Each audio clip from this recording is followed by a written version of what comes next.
व्यापारी राजा और तीर्थ यात्री बाजार में घूमती जगनी गिनी अपने गांव के मेले की आस लगाए बैठी थी। स्टील के चमकदार बर्तन, रंग बिरंगी प्लास्टिक की बाल्टियां, सोखे रंगों के फूलों के प्रिंट वाले कपड़े, चाबी से चलने वाले मजेदार खिलौने उसे बहुत अच्छे लगते थे। इन चीज़ों को बेचने वाले दुकानदार बसों और ट्रकों पर आते थे और रात को अपने सामान समेट कर वापस चले जाते थे। जगनी को हैरानी होती थी कि ये लोग हमेशा इस तरह क्यों कर घूमते रहते हैं। उसकी माँ ने बताया कि ये लोग व्यापारी थे।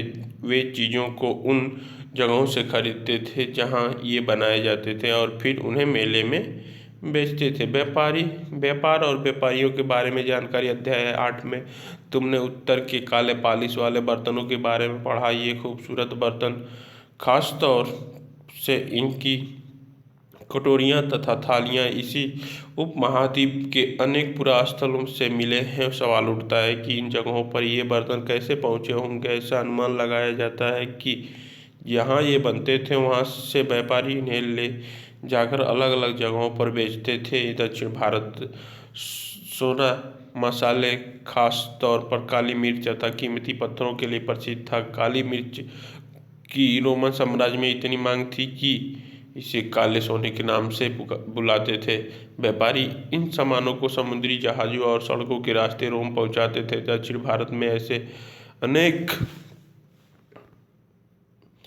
रोमन सोने के सिक्के मिले हैं। इससे यह अंदाज लगाया जाता है कि उन दिनों रोम के साथ बहुत अच्छा व्यापार चल रहा था। क्या तुम बता सकते हो कि ये सिक्के भारत कैसे और क्यों पहुँचे होंगे। व्यापार से जुड़ी एक कविता। व्यापार के प्रमाण हमें संगम कविताओं में भी मिलते हैं। नीचे लिखी कविता में पूर्वी समुद्र तट पर स्थित पुहार पत्तन पर लाए जाने वाले माल का वर्णन मिलता है।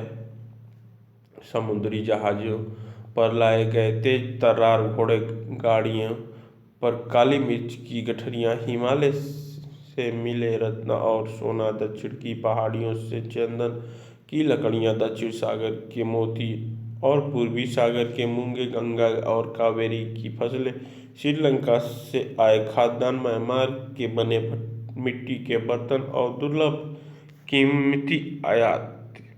कविता में उल्लेखित चीज़ों की एक सूची बनाओ। क्या तुम बता सकते हो कि इन चीज़ों का उपयोग किस लिए किया जाता होगा।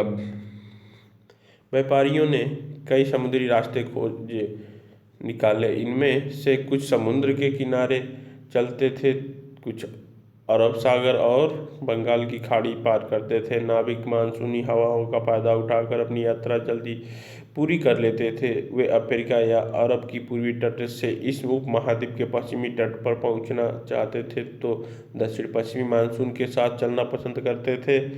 इन लंबी यात्राओं के लिए मजबूत जहाज़ों का निर्माण किया जाता था। समुद्री तट से लगे राज्य इस उपमहाद्वीप के दक्षिण भाग में बड़ा तटीय प्रदेश है। इनमें बहुत से पहाड़, पठार और नदी के मैदान हैं। नदियों के मैदानी इलाकों में कावेरी का मैदान सबसे उपजाऊ है। मैदानी इलाकों तथा तटीय इलाकों को सरदारों और राजाओं के पास धीरे धीरे काफ़ी संपत्ति और शक्ति हो गई। संगम कविताओं में मूवेंदार की चर्चा मिलती है। यह एक तमिल शब्द है जिसका अर्थ है तीन मुखिया। इसका प्रयोग तीन शासक परिवारों के मुखियाओं के लिए किया गया है। ये थे चेल तथा पांड्या।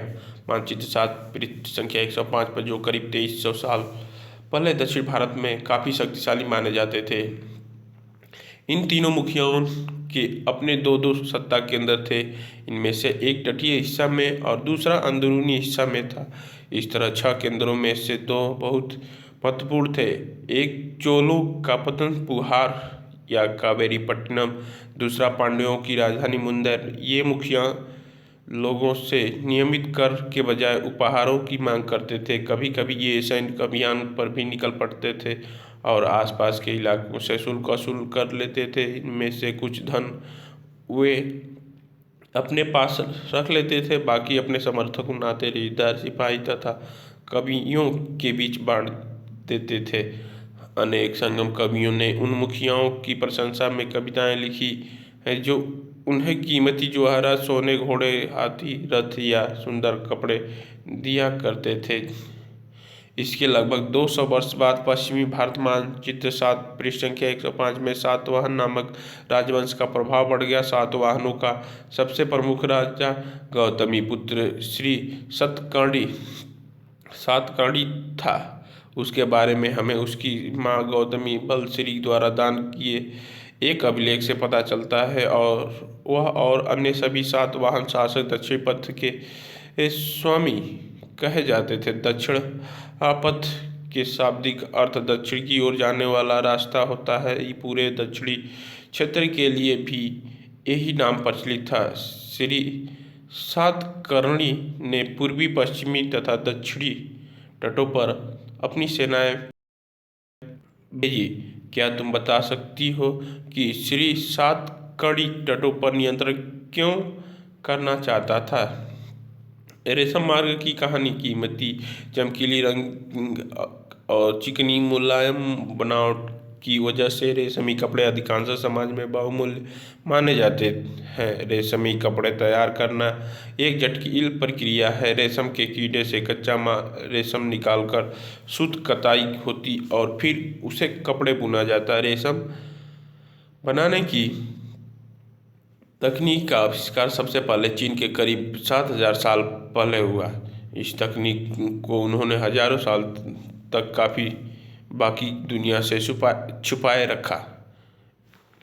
पर चीन से पैदल, घोड़ों या ऊंट पर कुछ लोग दूर दूर की जगहों पर जाते थे और अपने साथ रेशमी कपड़े भी ले जाते थे। जिस रास्ते से वे लोग यात्रा करते थे वह रेशमी मार्ग सिल्क रूट के नाम से प्रसिद्ध हो गया।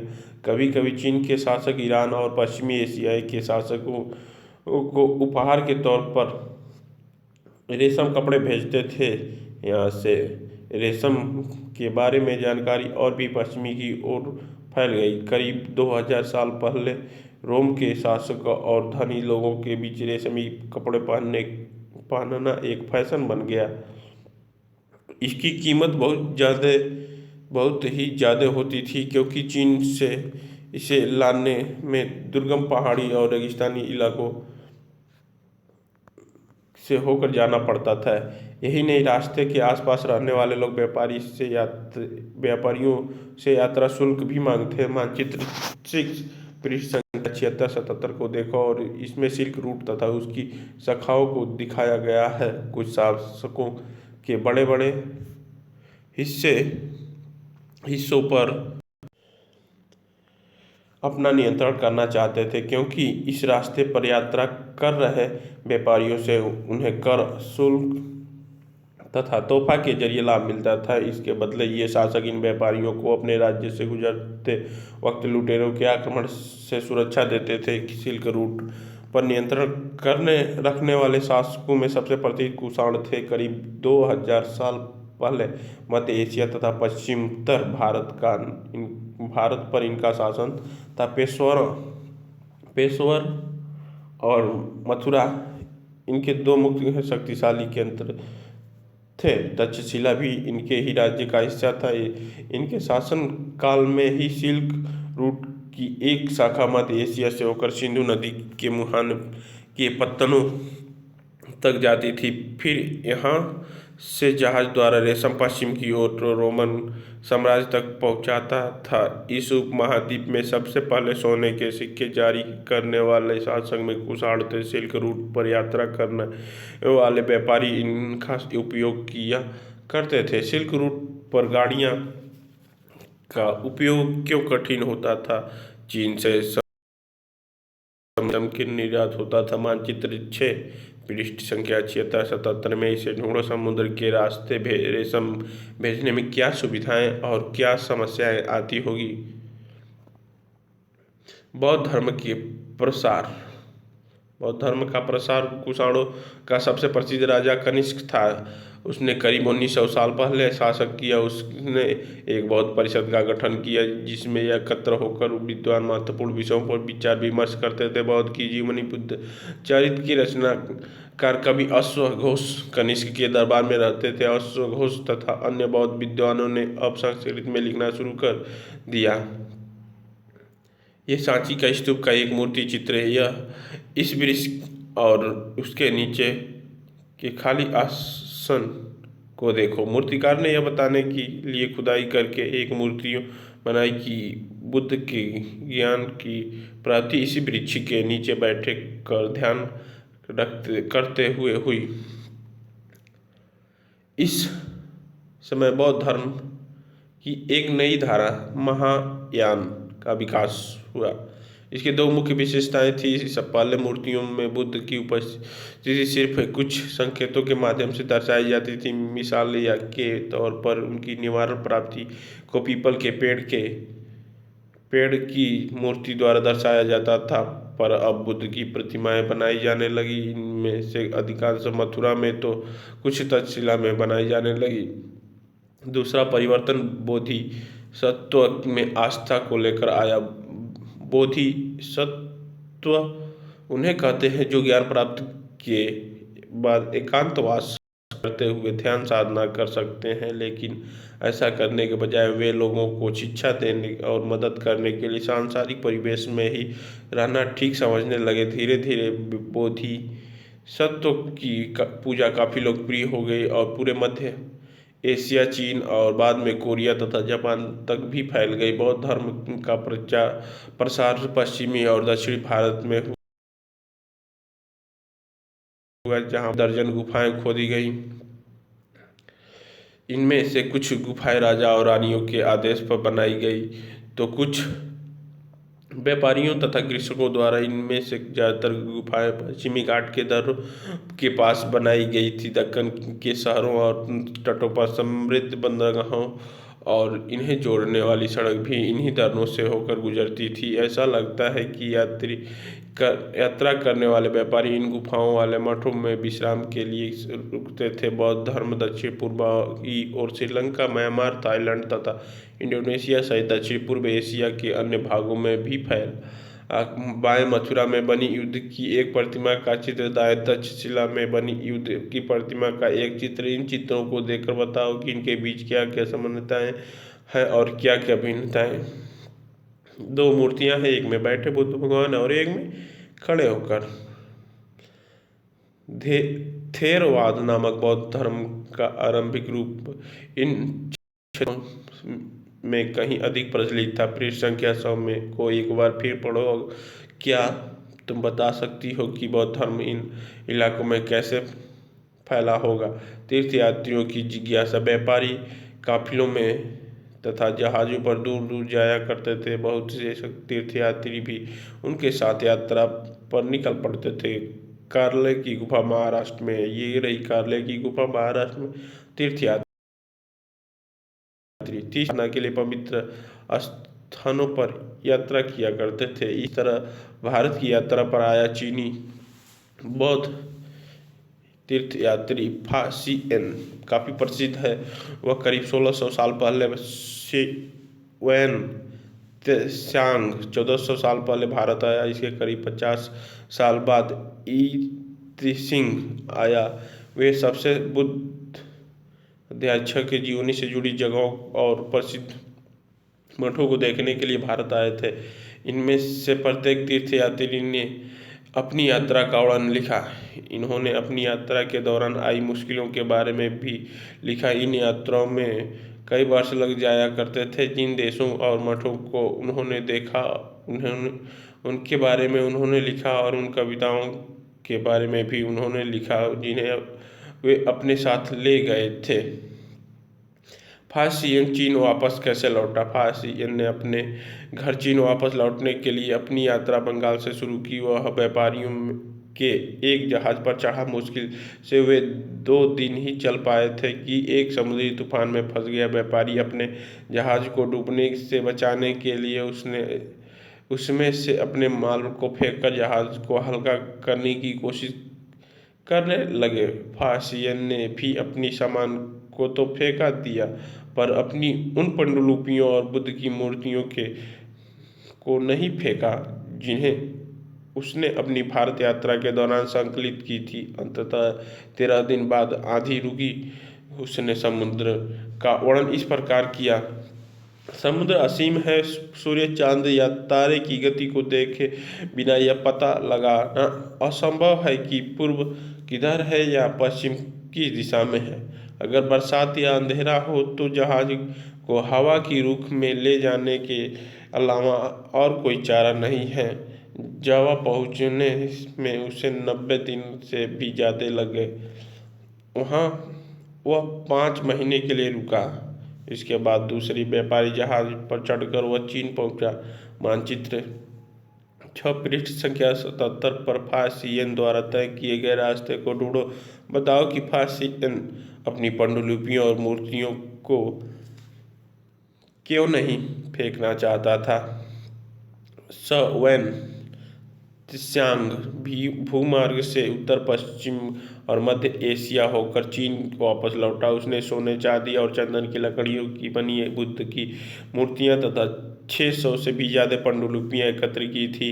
इन्हें वह लगभग 20 घोड़ों पर लाद कर ले गया, पर इसमें से 50 पांडुलिपियां उसे समय खो गई जब सिंधु नदी पार करते हुए उसकी नाव उलट गई। उसने अपने जीवन का बाकी हिस्सा उसे बची हुई पांडुलिपियों को संस्कृत से चीनी अनुवाद करने में लगा दिया। नालंदा शिक्षा का एक विशिष्ट केंद्र था। ह्वेनसांग तथा अन्य तीर्थयात्रियों ने उस समय के सबसे प्रसिद्ध बौद्ध विद्या के नालंदा विहार में अध्ययन किया। उसने नालंदा के बारे में इस प्रकार लिखा, यहाँ के शिक्षक की योग्यता तथा बुद्धि में सबसे आगे है। बुद्ध के उपदेश की यह पूरी ईमानदारी से पालन करते हुए मठ के नियम काफ़ी सख्त हैं, जिन्हें सबको मानना पड़ता है। पूरे दिन वाद विवाद चलते ही रहते हैं, जिससे युवा और वृद्ध दोनों ही एक दूसरे की मदद करते हैं। विभिन्न शहरों से विद्वान लोग अपनी शंकाएं दूर करने यहाँ आते हैं। नए आगंतुक से पहले द्वारपाल ही कठिन प्रश्न पूछते हैं। उन्हें अंदर जाने की अनुमति तभी मिलती है जब वे द्वारपाल के सही उत्तर दे पाते हैं। 10 में से 7-8 सही उत्तर नहीं दे पाते हैं। ह्वेनसांग नालंदा में क्यों पढ़ना चाहता था, कारण बताइए। भक्ति की शुरुआत। इन दिनों देवी देवताओं की पूजा भी शुरू हुआ। बाद में हिंदू धर्म में यह प्रमुख पहचान बन गई। इनमें शिव, विष्णु और दुर्ग जैसे देवी देवताएं शामिल हैं। ये वाराह के रूप में विष्णु, एरड़ मध्य प्रदेश की यह शानदार मूर्ति विष्णु के वराह रूप की है। पुराणों अध्याय 11 के अनुसार जल में डूबी पृथ्वी को बचाने के लिए विष्णु ने वराह रूप धारण किया। यहाँ पृथ्वी की एक स्त्री के रूप में दर्शाया गया है। ये भगवान विष्णु का वराह रूप देख सकते हैं, कितना सुंदर बन गया। इन देवी देवताओं की पूजा भक्ति परंपरा के माध्यम से की जाती थी। भक्ति उस समय काफ़ी लोकप्रिय परंपरा बन गई। किसी देवी या देवताओं के प्रति श्रद्धा को ही भक्ति कहा जाता है। भक्ति का पथ सबसे के लिए खुला था, चाहे वह धनी हो या गरीब, ऊंची जाति का हो या नीची जाति का, स्त्री हो या पुरुष। भक्ति मार्ग की चर्चा हिंदुओं के पवित्र ग्रंथ भागवत गीता में की गई है। भागवत गीता महाभारत अध्याय 11 देखो का एक हिस्सा है। इसमें भगवान श्री कृष्ण अपने भक्त और मित्र अर्जुन को सभी धर्मों को छोड़कर उनकी शरण में आने का उपदेश देते हैं, क्योंकि केवल कृष्ण ही अर्जुन को सारी बुराइयों से मुक्ति दिला सकते हैं। पूजा का यह रूप धीरे धीरे देश के विभिन्न भागों में फैलने लगा। भक्ति मार्ग अपनाने वाले लोग अंड बार के साथ पूजा पाठ करने के बजाय ईश्वर के प्रति लगन और व्यक्तिगत पूजा पर जोर देते थे। भक्ति मार्ग अपनाने वालों का यह मानना था कि अगर अपने आराध्य देवी या देवताओं को सच्चे मन से पूजा किया जाए तो वह उसी रूप में दर्शन देंगे जिसमें भक्त उसे देखना चाहता है। इसीलिए आराध्य देवी या देवता मानव के रूप में भी हो सकते हैं या फिर सिंह, भेड़ या पेड़ या अन्य किसी भी रूप में हो। जैसे जैसे इन विचार को समाज द्वारा स्वीकृति मिलती गई, कलाकार देवी देवताओं की एक से बढ़कर एक खूबसूरत मूर्तियां तैयार करने लगे। भक्ति भक्ति भज शब्द से बना है जिसका अर्थ विभाजित करना या हिस्सेदारी होता है।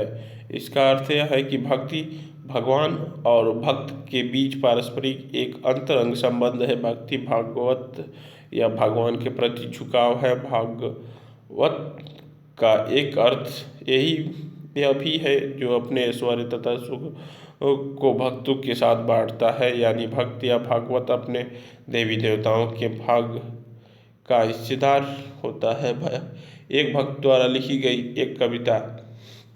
अधिकांश भक्ति साहित्य हमें यही बताते हैं कि धन, ऐश्वर्य या ऊंचे पद के जरिए कभी ईश्वर की आत्मीयता नहीं बन सकती है। करीब 1400 साल पहले शिव भक्त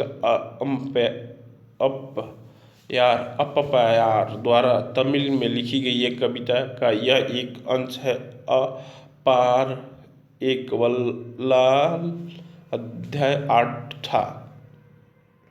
नष्ट होते अंग वाले कुष्ठ रोगी ब्राह्मणों की नज़र में निचली जाति का व्यक्ति, कूड़ा करकट बटोर कर अपनी जीविका चलाने वाला इंसान, अगर ये लोग भी गंगा में अपनी जटाओं में छिपा लेने वाले शिव के दास बन जाए तो मैं उनकी आराधना करूँगा, क्योंकि वे मेरे ईश्वर समान हैं।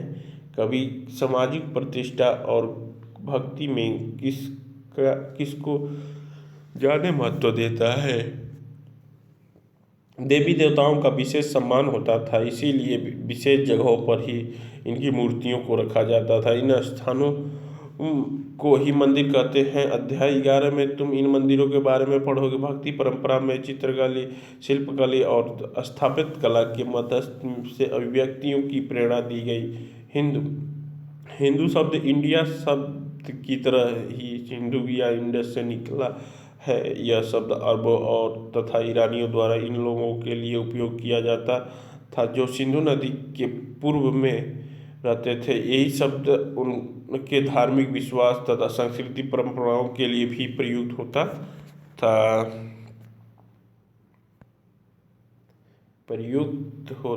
अन्यत्र।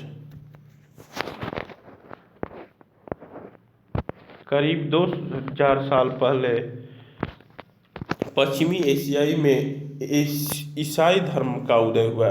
ईसा मसीह के जन्म बेथलेहम में हुआ, जो उस समय रोमन साम्राज्य का हिस्सा था। ईसा मसीह ने स्वयं को इस संसार का उद्धारक बताया। उन्होंने दूसरे को प्यार देने और उसी तरह दूसरे पर विश्वास करने का उपदेश दिया, जिस तरह हर व्यक्ति दूसरे से प्यार और विश्वास की उम्मीद रखता है।